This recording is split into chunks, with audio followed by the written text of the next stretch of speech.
7వ వచనంలో ఒక అద్భుతమైనటువంటి వ్యక్తి మనకు కనిపిస్తూ ఉంటాడు. వాళ్ళ నాన్న పిలుస్తూ ఉన్నాడంట, ఒరే నాన్న అంటే కొడుకు అన్నటువంటి మాట, తండ్రి నేను సిద్ధంగా ఉన్నాను.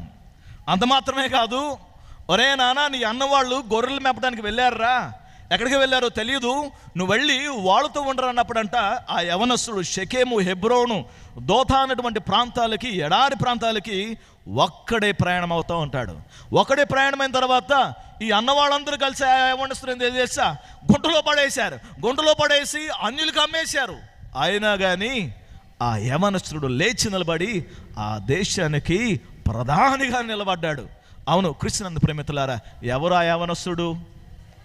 ఎవరు అంటే ఒక అద్భుతమైనటువంటి పరిశుద్ధ గ్రంథంలో యవనస్తులకి ఆదర్శమూర్తి యోసేపు. తండ్రి పిలిచిన వెంటనే చెప్పినటువంటి మాట, తండ్రి నేను సిద్ధంగా ఉన్నాను.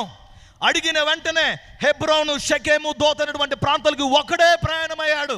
కానీ చాలామంది యవనస్తులు ఒంటరి ప్రయాణం చేయాలంటే, వాళ్ళ జీవితంలో సవాళ్ళను తీసుకోవాలంటే చాలామంది క్రీస్తునందు ప్రేమితులారా భయపడుతూ ఉంటారు. కానీ ఇతను ఏం చేశాడో తెలుసా?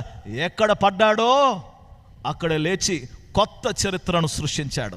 ఒకే ఒక కారణం ఏమిటి అంటే, క్రీస్తునందు ప్రేమితులారా అతనంట ఎన్ని ఇబ్బందులైనా, ఎన్ని కష్టాలైనా, ఎన్ని శ్రమలైనా ఆ యవనస్తుడు దేవునితో మమేకమై ఉన్నాడు. దేవునితో మమేకమై ఉంటే ఎన్ని అద్భుతాలు జరుగుతాయో తెలుసా?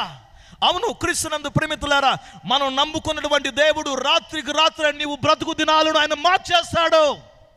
నీవు కొలిచినటువంటి దేవుడు రాత్రికి రాత్రి నీ బ్రతుకు దినాలను ఆయన సర్వస్వం కూడా తన ఆధీనంలో ఉంచుకుంటాడు.